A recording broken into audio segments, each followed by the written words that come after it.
The psychology of toxic relationships, why you can't leave what's hurting you. The trap of emotional poison. You tell yourself it's love. You tell yourself it'll get better, that the good moments are worth the pain, but deep down, you know something is wrong. You keep coming back to the same arguments, the same apologies, the same cycle that always ends in emptiness. It's like you're addicted not to the person, but to the feeling of almost being loved. Welcome to the hidden world of toxic relationships, a psychological labyrinth where affection and abuse intertwine and love becomes indistinguishable from control. Psychologists say that leaving a toxic relationship can be harder than quitting a drug, because this isn't just about emotion, it's about the brain, trauma, attachment, and identity. Today we're going to explore what really keeps people trapped in toxic love and how to break free from the cycle that consumes your power, your peace, and your sense of self. Toxic relationships don't start toxic, they start like a dream. The connection feels electric, effortless, almost faded. You feel seen, understood, chosen. But what's actually happening is psychological, mirroring a phenomenon where one person reflects back your desires, your wounds, and your ideal image of love. They show you who you want to see, not who they truly are. And your nervous system, especially if you've experienced emotional neglect or trauma, floods with dopamine, oxytocin, and adrenaline. It's not just attraction, it's chemical captivity.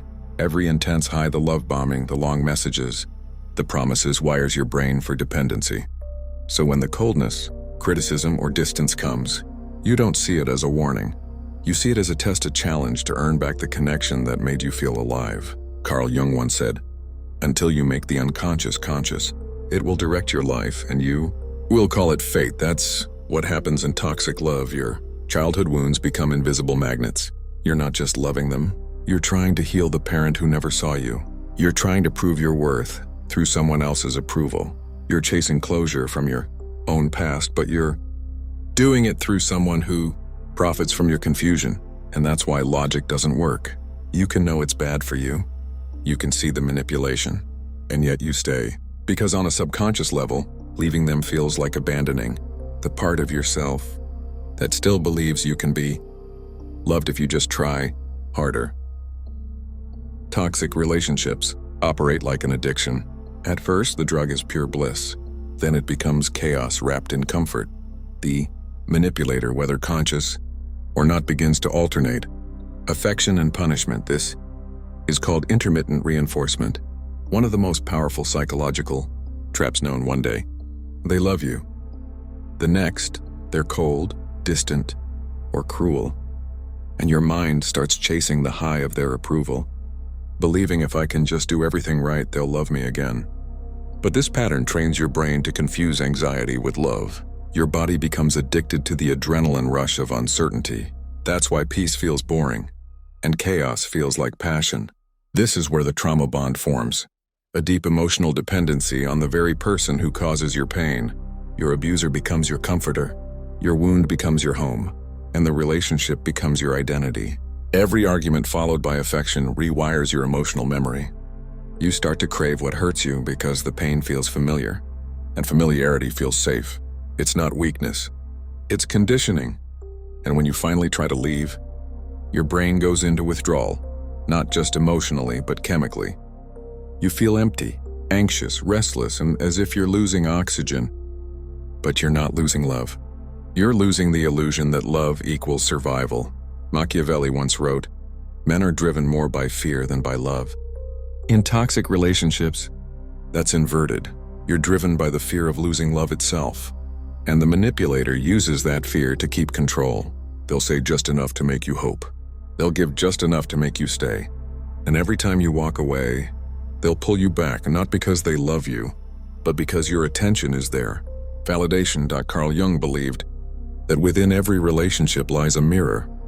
And in toxic ones, that mirror reveals your shadow self. The shadow is the part of you that you repress. The anger, the fear, the unworthiness, the need to be loved. The toxic partner activates that shadow by embodying it. They project your self-doubt back at you. They make you question your worth, your reality, even your memory. And soon you start gaslighting yourself. I'm overreacting. I'm too sensitive. It's my fault. This is psychological inversion, where the victim becomes the caretaker of their own abuser. You start managing their emotions instead of your own. You shrink so they can feel big. You keep the peace so they don't explode. And in doing so, you lose your voice, your boundaries, your soul. Jung said the path to wholeness is through confrontation with the shadow, not avoidance. That means looking at why you tolerate what you don't deserve. It means asking, why does pain feel like home?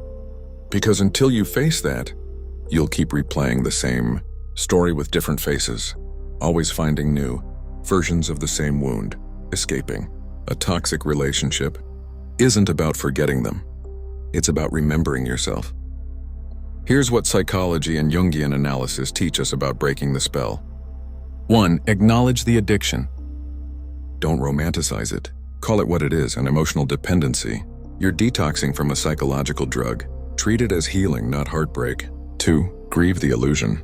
You're not mourning the real person. You're mourning the dream of who they were, the potential that never existed. Let that dream die so you can live. 3. Rebuild the self. Reconnect with your individuality, your friends, your passions, your silence. Toxic love erases identity. Real healing is remembering who you were before the storm. 4. Embrace the shadow. Look at the parts of yourself that accepted the pain. Forgive them. They were trying to protect you. Integration of the shadow brings power, not shame. Danko, redefine love. Love is not intensity. It's consistency. It's not passion that burns you alive. It's peace that lets you breathe. Jung said that transformation comes when the soul finds meaning in its suffering. If you've loved someone toxic, you've been to hell and back. But that journey can become your initiation. When you understand why you stayed, you awaken the strength to never return. And that strength, unquiet, grounded, radiant, becomes the foundation of your new self. Because true love doesn't break you, it builds you. And when you finally meet it, you'll know it doesn't hurt to be seen. So if you're watching this and you're still caught in that cycle, understand this. The pain you feel is not weakness. It's your soul fighting for its freedom. Every boundary you set, every truth you speak, every silence you walk away from is an act of liberation. The opposite of toxic love isn't hate.